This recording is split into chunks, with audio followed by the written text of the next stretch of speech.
Hello friends, I hope आप सभी अच्छे होंगे। इस वीडियो में हम बात करने वाले हैं फोटोसिंथेसिस इन हायर प्लांट्स की। ये सेकंड पार्ट है। इससे पहले वाला अगर आपने फर्स्ट पार्ट नहीं देखा है तो लिंक आपको डिस्क्रिप्शन में मिल जाएगा, आप वहाँ से चेक कर सकते हैं। वीडियो को शुरू करने से पहले अगर आप इसका PDF चाहते हैं तो प्लीज़ हमें इंस्टाग्राम पर फॉलो कर लें। इंस्टाग्राम का लिंक आपको डिस्क्रिप्शन में मिल जाएगा। तो चलिए इस वीडियो को शुरू करते हैं। तो लास्ट टाइम हमने देखा था कि क्लोरोप्लास्ट होता है लीफ के अंदर, और उसके अंदर काफ़ी ज़्यादा पार्ट्स होते हैं जिसमें हमने PS2 और PS1 जो हमारी लाइट रिएक्शन और डार्क रिएक्शंस हैं, इनके बारे में हमने जाना था। अब उसके बाद केमिओस्मोटिक हाइपोथेसिस, ये काफ़ी इम्पोर्टेंट है, तो इसे आप ध्यान से समझ लें कि ये होता क्या है। तो लास्ट टाइम जो भी हमने PS1 एंड PS2 हमने रिएक्शन अपनी देखी थी, तो वो PS1 और PS2 फोटो सिस्टम जो थे उनमें हमने प्रोटॉन, इलेक्ट्रॉन, इनकी बात की थी। अब जो ये कीमोऑस्मोसिस हो रहा है, ये कैसे होता है? तो सिंपली आप ये डायग्राम देखिए। तो इसमें आपको ये थैलेकॉइड मेम्ब्रेन दिख रही है, स्ट्रोमा दिख रहा है, ल्यूमेन दिख रहा है, ठीक है। तो ये सब क्या है? ये क्लोरोप्लास्ट के अंदर की बात हो रही है, जहाँ पे स्ट्रोमा होता है। तो स्ट्रोमा में ही ये सारा कीमोऑस्मोसिस हो रहा है। अब ये होता क्या है? तो ये एक प्रोटॉन पंप है, मतलब यहाँ पे एक प्रोटॉन ग्रेडियंट बनता है और ATP सिंथेटेज है ये।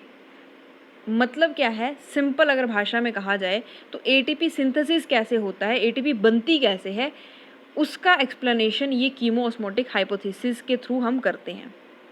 यहाँ पे एक तो प्रोटॉन ग्रेडियंट होता है और यहाँ पे ATP सिंथेटेज होता है, जिसकी मदद से जो ये ATP है वो बन के हमारे पास आता है। अब ये बनता कैसे है? तो सिंपली इसको इस तरह से समझ लीजिए कि सबसे पहले हमने देखा था फोटोसिस्टम 2 होता है, जिसमें कि 680 नैनोमीटर की वेवलेंथ जो है लाइट की वो हमें चाहिए होती है। और प्रोडक्ट में क्या बनता है? इलेक्ट्रॉन बनता है और प्रोटॉन बनता है, क्योंकि वाटर H के 2 आयंस में टूटता है और ऑक्सीजन में टूटता है, राइट। अब हमने पढ़ा था कि उसके बाद जो ये फोटोसिस्टम 2 है, ये जो इलेक्ट्रॉन है इसको कौन कैरी कर लेता है? तो इसको कैरी कर लेगा साइटोक्रोम, जो कि क्या है? इलेक्ट्रॉन ट्रांसपोर्ट चेन है। हमने लास्ट वीडियो में ये पढ़ा था। अब ये जो इलेक्ट्रॉन ट्रांसपोर्ट चेन है, ये फोटोसिस्टम 1 में उस इलेक्ट्रॉन को भेज देती है और NADP से NADPH बन के हमारे पास आ जाता है। यही हमने पढ़ा था। तो इलेक्ट्रॉन का इस्तेमाल तो हो रहा है, लेकिन प्रोटॉन का इस्तेमाल नहीं हो रहा है। तो अब ये प्रोटॉन जहाँ कहाँ रहा है? तो ये फोटोसिस्टम से निकल करके इस लैमेला में आ जाता है, या ल्यूमेन हम इसे कह लें, ठीक है। तो ये यहाँ पे पड़ा हुआ है, इस थैलेकॉइड मेम्ब्रेन के अंदर वाली साइड पड़ा हुआ है। और यहाँ पे और क्या है? तो अगर आप यहाँ पे एक बल्ब की शेप का कुछ आपको नज़र आ रहा है, तो ये क्या है? इसको ट्रांसपोर्ट चैनल कहा जाता है। अब ये ट्रांसपोर्ट चैनल किसके ट्रांसपोर्ट के लिए? तो यहाँ से जो ये H पॉजिटिव आयंस हैं वो यहाँ से बाहर निकलेंगे। लेकिन बाहर क्यों निकलेंगे? तो देखिए, जो ATP है उसके बनने के लिए जो ये पोटेंशियल ग्रेडियंट है ये होना ज़रूरी है। अब ये पोटेंशियल ग्रेडियंट है क्या? तो देखिए, जब प्रोटॉन यूज़ नहीं होगा तो यहाँ पे काफ़ी सारे, मतलब ये अंदर काफ़ी सारे प्रोटॉन इकट्ठे हो जाएंगे, और ऐसा कह सकते हैं कि इनमें भगदड़ सी मच जाएगी, काफ़ी ज़्यादा टाइट हो जाएगी अंदर। और क्योंकि यहाँ पे काफ़ी ज़्यादा प्रोटॉन है और बाहर बिल्कुल भी नहीं है, तो ये कहाँ भागेंगे? बाहर की तरफ को भागेंगे, लेकिन ये निकल नहीं पाएंगे क्योंकि ये थैलेकॉइड मेम्ब्रेन के अंदर पड़े हुए हैं। अब ये निकल कहाँ से सकते हैं? तो ये इस चैनल से ही निकल सकते हैं बाहर, राइट। अब इस चैनल में भी 2 पोर्शंस हैं। जो फर्स्ट पोर्शन है वो है F0 और दूसरा है F1, राइट। 2 चैनल है, F1 और F0। अब इस F1 और F0 के अंदर, इस पूरे चैनल के अंदर ही एक एंजाइम होता है जिसका नाम ATP सिंथेटेज है, जो क्या करता है? ADP से ATP बनाता है। तो जब प्रोटॉन इस चैनल से मूव करेगा और एटीपी सिंथेटेज यहाँ पे होगा तो वो एडीपी से एटीपी बनाएगा। तो इस तरह से हमारा एटीपी बनेगा। और ये जो है, अब ये पोटेंशियल ग्रेडियंट की हम क्या बात कर रहे थे कि यहाँ पे अंदर जो है बहुत सारे प्रोटॉन्स हैं लेकिन बाहर नहीं है, तो मतलब अंदर पीएच कितनी हो जाएगी, पीएच 5 रहती है अंदर, क्योंकि हाइड्रोजन आयंस हैं तो एसिडिक नेचर हो जाएगा। और बाहर कितनी होती है, 7, तो ये न्यूट्रलाइजेशन की तरफ भागेगा। और ये जो गैप है पीएच का, या मैं कहूँ प्रोटॉन्स का कि अंदर ज़्यादा है और बाहर है ही नहीं, तो इस गैप को कवर अप करने के लिए वो भागेगा। और इस गैप को ही प्रोटॉन ग्रेडियंट कहा गया है। राइट, आई होप आपको ये कीमोऑस्मोटिक हाइपोथेसिस समझ आ गई होगी। काफ़ी इजी है, आप पिक्चर की मदद से याद रखेंगे तो आपको चीज़ें याद रहेंगी। राइट, अब नेक्स्ट चलते हैं। यहाँ पे क्या है कि अब जो एटीपी और एनएडीपीएच की हमने बात की थी, जो हमारे पास ये प्रोडक्ट्स बन के आ रहे हैं, ये जो प्रोडक्ट्स हैं इनका यूज़ कहाँ पे हो रहा है, ये बन तो गए लेकिन इनका यूज़ कहाँ पे हो रहा है। तो हमने देखा था कि लाइट रिएक्शन में एटीपी और एनएडीपीएच बनता है और O2 रिलीज़ होती है। राइट, और ये जो O2 है ये डिफ्यूज़ आउट हो जाती है, क्लोरोप्लास्ट में से निकल जाती है। वहीं जो एटीपी और एनएडीपीएच हैं वो नेक्स्ट प्रोसेस के लिए चले जाते हैं। नेक्स्ट प्रोसेस क्या है, फूड का सिंथेसिस करना, मतलब क्या है कि शुगर का बनना।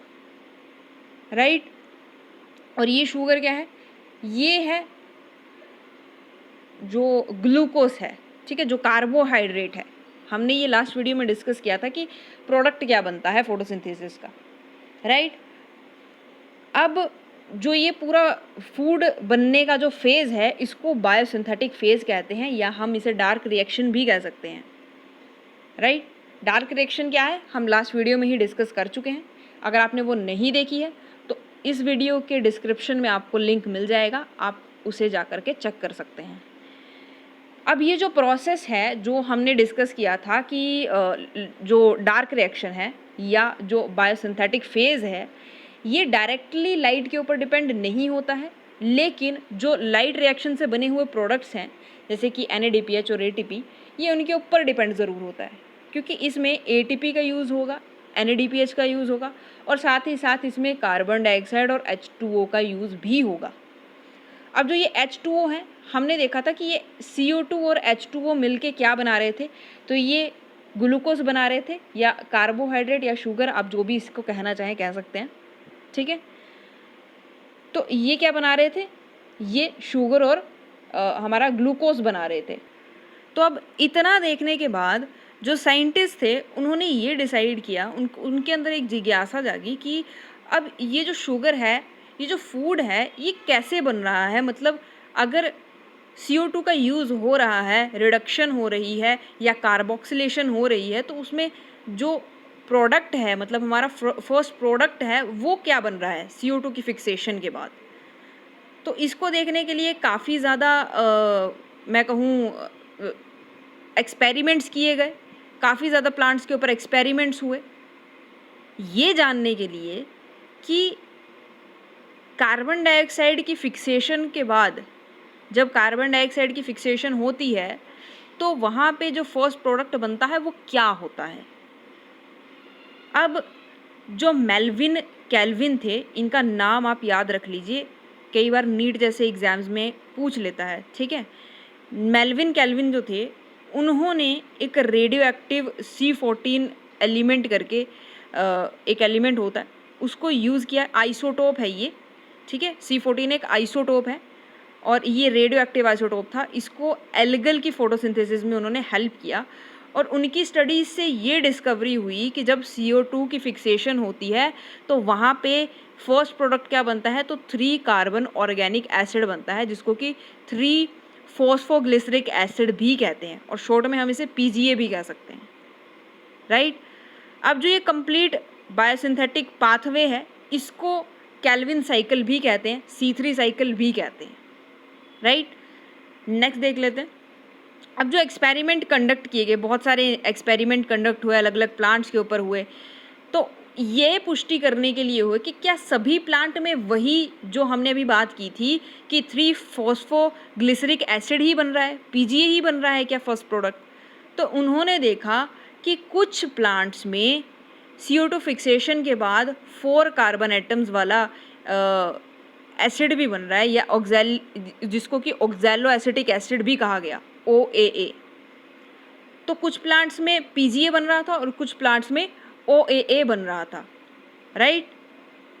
अब CO2 की जो ये एसिमिलेशन हो रही है ड्यूरिंग द फोटोसिंथेसिस, इसको 2 प्लांट्स के बेसिस के ऊपर डिवाइड कर दिया गया। मतलब कि जो CO2 फिक्सेशन है उसके बेस के ऊपर 2 प्लांट्स में डिवाइड कर दिया गया। तो C3 प्लांट्स ऐसे थे जिनमें कि फर्स्ट प्रोडक्ट पीजीए बनता है, और वो कौन सा पाथवे फॉलो करते हैं, C3 पाथवे फॉलो करते हैं, मतलब कैल्विन साइकिल।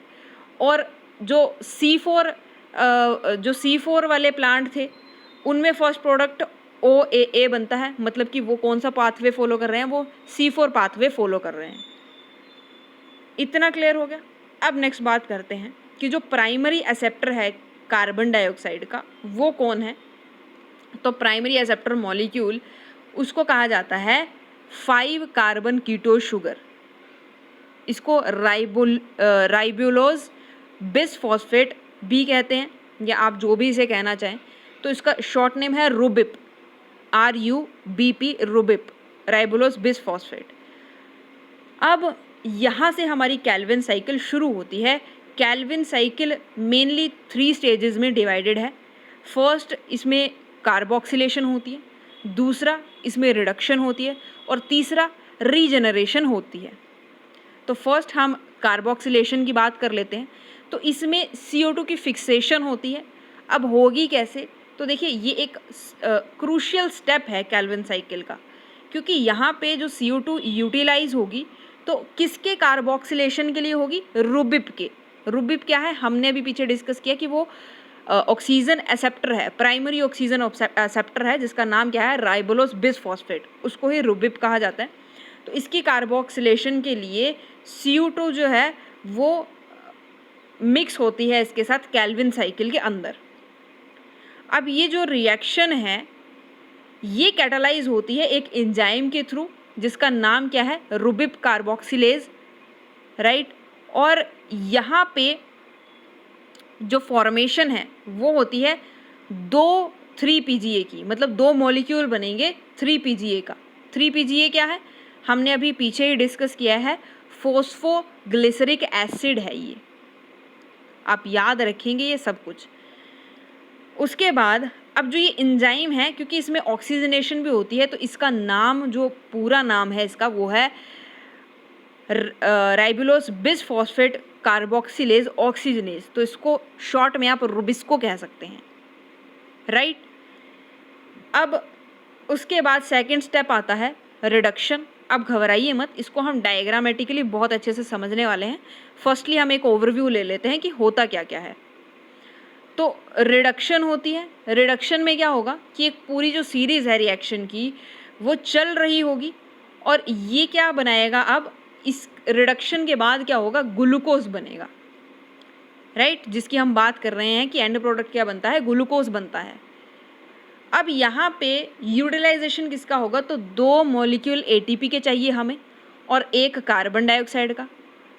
उससे क्या होगा, फॉस्फोराइलेशन होगी, और यहीं पे ही 2 NADPH के मॉलिक्यूल चाहिए हमें, और साथ में 1 मॉलिक्यूल किसका चाहिए, कार्बन डाइऑक्साइड का, ठीक है। और इससे क्या होगी, रिडक्शन होगी, राइट। ये 2 चीज़ें रिडक्शन वाले प्रोसेस में होंगी। और यहाँ पे ये फिक्स है कि ये जो पूरी साइकिल है, जब ये 6 बार पूरी साइकिल चलेगी तब जा कर के 1 मॉलिक्यूल ग्लूकोज का बनेगा, राइट। अब जो ये पूरी चीज़ है इसको अब हम डायग्रामेटिकली समझ लेते हैं। हमने बात की थी यहाँ पे 3 मॉलिक्यूल गए कार्बन डाइऑक्साइड के। अब ये यूज़ कहाँ कहाँ हो रहे हैं वो भी देख लेते हैं। फर्स्टली हमारे पास यहाँ पे क्या था, रुबिप था, उसके साथ 1 CO2 का मॉलिक्यूल चला गया, राइट।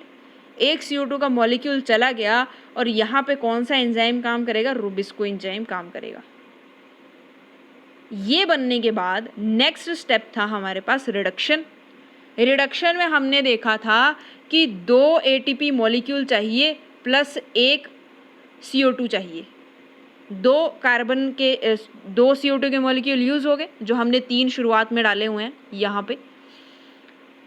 तो अब 2 ATP के चाहिए और 1 चाहिए कार्बन डाइऑक्साइड का, तो हमारे पास क्या बन जाएगी, ATP से ADP बन जाएगा यहाँ पे, राइट। अब उसके बाद इसके साथ ही हमें और क्या चाहिए, हमने देखा था NADPH, तो NADPH के भी 2 मॉलिक्यूल थे प्लस 1 किसका जुड़ जाएगा, कार्बन डाइऑक्साइड का।